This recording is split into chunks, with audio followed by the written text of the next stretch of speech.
In this video series we will talk about the standing wave ratio and why the knowledge of the standing wave ratio is for us very important. It is also linked to the impedance matching, and it will become apparent why we talk about standing wave ratio in a coil system or in a transmission line. That's why I had to build or demonstrate here to show a one single line or this one coil where I can demonstrate what a standing wave ratio is, how we can apply that for our application, how we can calculate that, and how we can optimize that. I will move over to an overview, a technical overview of the standing wave ratio with examples. And in a nutshell, standing wave ratios exist in any matter in form of vibration, either kinetical vibration or electromagnetic vibration. So here in this example, it's the vibrations in the coil is of electrical nature, electromagnetic nature. However, in materials you have the same functionality of vibrations as well as resonant.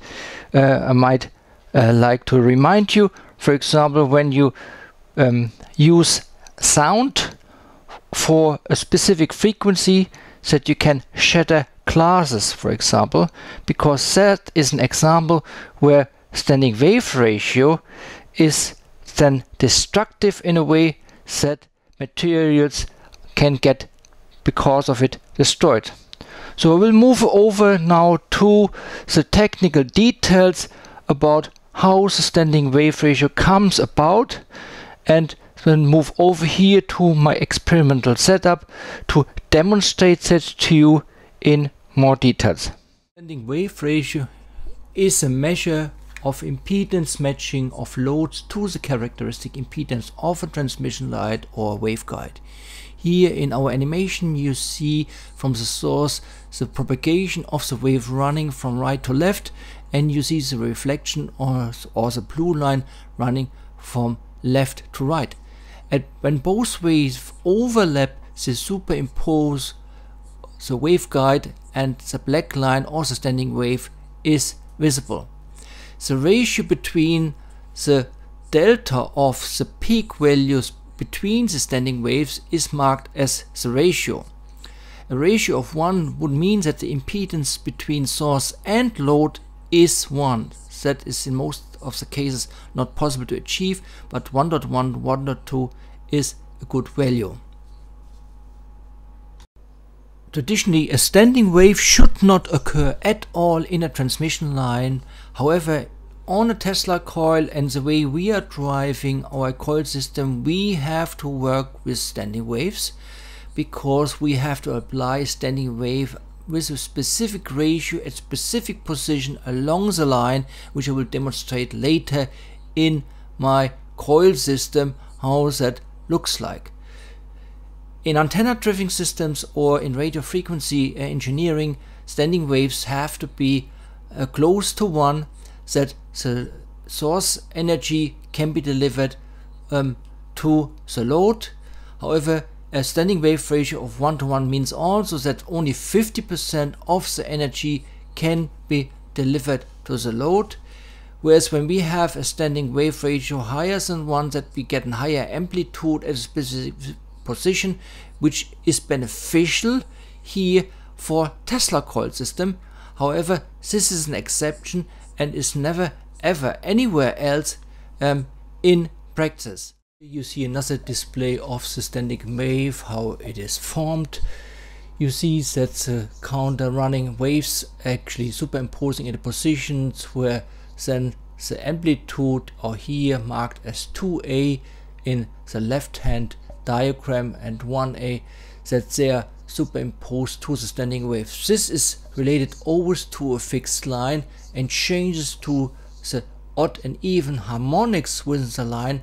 When you see now the definition coming on a right hand side, the top line would show you a standing wave ratio of 1, whereas the beginning at the end is one wave only. However, you see all the second, the third, the fourth, the fifth in between as well, which is the harmonics within the note, and we using filters to remove this harmonics, that we are ending up with our first line on top as the standing wave ratio of 1:1 from amplifier to the load. Well, within the Tesla coil we don't have this functionality. Back at our example, you see something which might surprise you.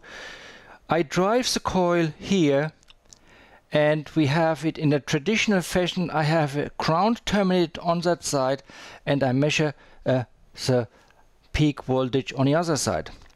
So imagine a string of cord like a skip, which is fixed on one side on a wall, and on the other side it moves open. So this side is the fixed side on a wall, and we are shaking it on that side, and on the other side we have the big movement. However, as I said, the waves are moving forward and backward, and even if I send very little voltage, I send only 5 volt in here, over 100 volt get reflected back from that between the primary and secondary. That is why I can pick up the energy here on the primary, which is actually coming from that coil back into the primary. And that's why you need to be aware. So when you drive a coil, that your amplifier is fully exposed to the power you put in that coil to an extended level. That means even if you, in this example with this coil, energize this coil only with 1-2 volt, you get back hundreds of volt. And as you can see here, as I said, as I displayed with my report coil, I can actually pick up the same energy here on my driving coil without any problem to a very, very high value. I use the filter here at the moment, and my values are very, very low, only with 30 milliampere. But coming back to the main subject, so we're having here on that side connected to ground. That means here I have zero potential on that side. So waves is moving up here, and we are in a very high. We have 700 kilohertz here, and you can see I measure on the other side 450 volt. What I have here, I'm putting 5 volt in. That means it moves forward and backward so many times that the superimposition is creating this voltage swing. So if I move now my hand off that skip, so the standing wave, I will have at specific position, normally standing waves if the frequency was higher. Ideally is that I have here the wave starting, going up, and coming down on the other side, that I have here an endpoint and have here the starting point on that side, but I have no standing wave in between here. That is very important. Then we deliver everything from A to B without having any so-called harmonics or knots inside that coil, which can be destructive, and it's also a waste of energy. Bear in mind, what happens to a glass can happen to a coil when a standing wave happens here in between, that you have then technically the risk that you can rupture coils here in between, where a large voltage peak appears, which can destruct insulations in coax coils for antennas driving system.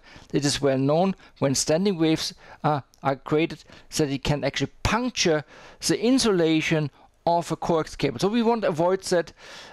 So that means we have to optimize our coil for standing wave ratio. So if I move now that coil, please observe, you will see nothing happens anymore. And I move it up in the next region. So this coil is now standing. I'm just moving forward and backward, and see if I can get something. Now I'm going on the other side. What happens if I go to the other side? I go very high up in the voltage, as you can see here.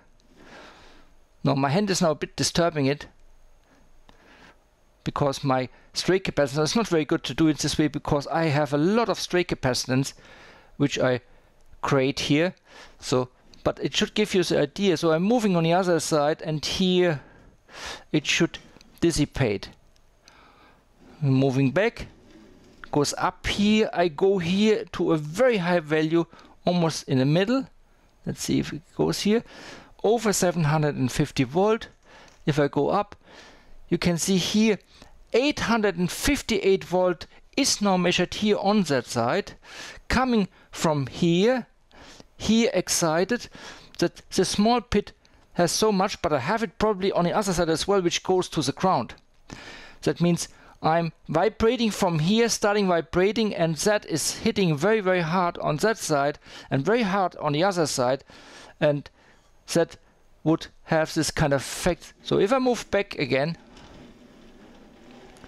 there's nothing. You see here, in that position, it does nothing. I see also on my power supply, it has absolutely zero. I'm in the millivolt range here. That means I'm completely out of bound with my waves on both sides from that one. I would have to change the frequency in order to align it again, to have it within my range of that coil, that it will receive on the end sides, or at least here received here from my primary back from the secondary, that the load is driven. But as you can see here, that's not the case.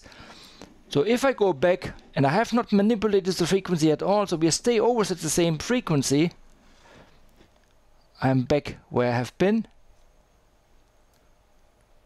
to the very, very high level.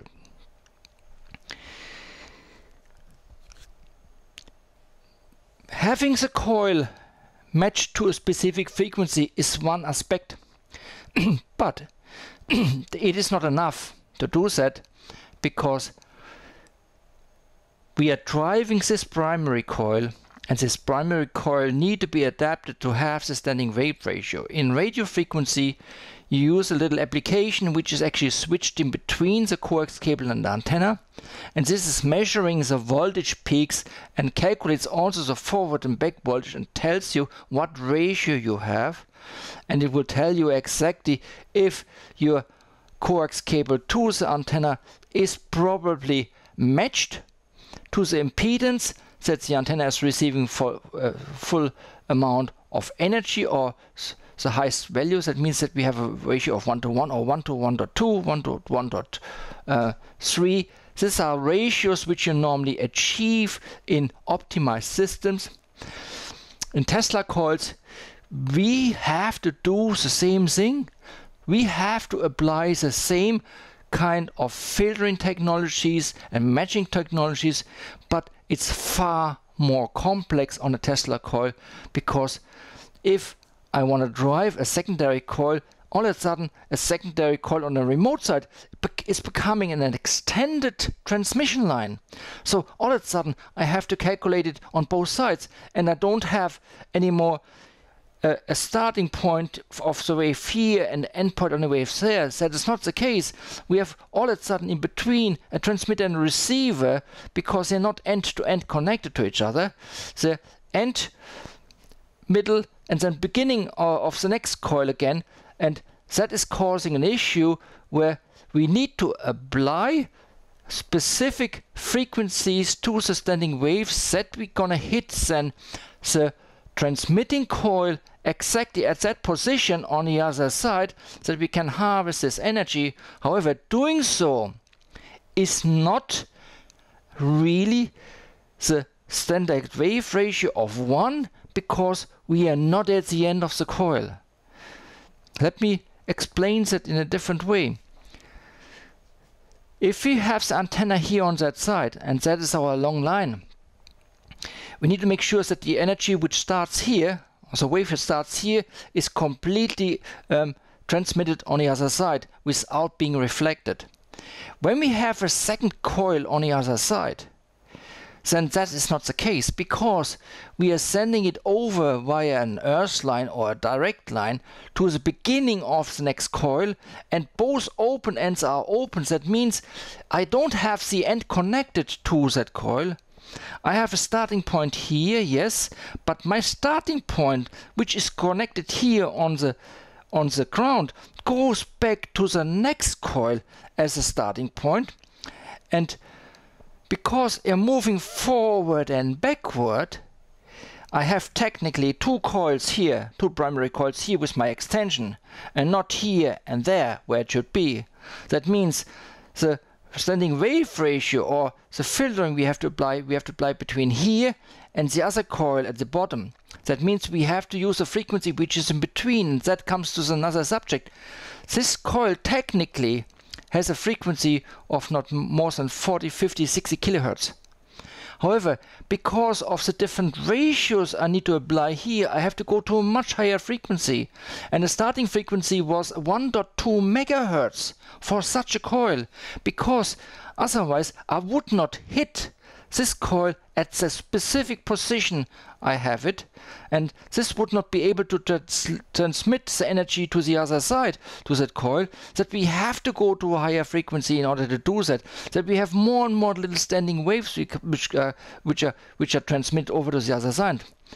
If, however, we would do it in a way which was done by different other designs, that the coil is connected here it goes out, Capanazzi did it, for example, goes out here, and then we are connecting here on that side the second coil, transmitting coil, and pick up here. Then we would have a proper way to apply the standing wave ratio. We have a proper way to do an impedance matching for both sides, and that would work. However, this would be then a long line or one wire transmission system that would not be the same as the wireless transmission system via the ground. It would be something completely different. It would be much easier to build, yes, and you can apply impedance matching very, very simplistic in that way if we go to the end and receiving back on the other side. However, with our wireless energy transfer via the ground, we are not doing that. And that's why we have much or many more challenges. I hope this gave you a bit of an overview. I know it was quite brief, but we go over the next video series to more and more details, where I go in a little bit of the settings, especially on the filters. When we go in our next video series, we will talk about the different filters we can use. We will learn about shunting of capacitor or inductor. We'll learn about pi network, L network, T networks. Here in my example, I used a simple L network and a drive capacitive, but we can do it in other ways as well. So that will be in my next video series then explained, and we opting then for frequency isolation, where we dampen so the harmonics, and can be even more complex than we going to different kind of winding techniques within a coil system to eliminate harmonics in the waveform, that we can focus and superimpose waves and energies in the system to be very, very efficient of transmitting energy. Thank you.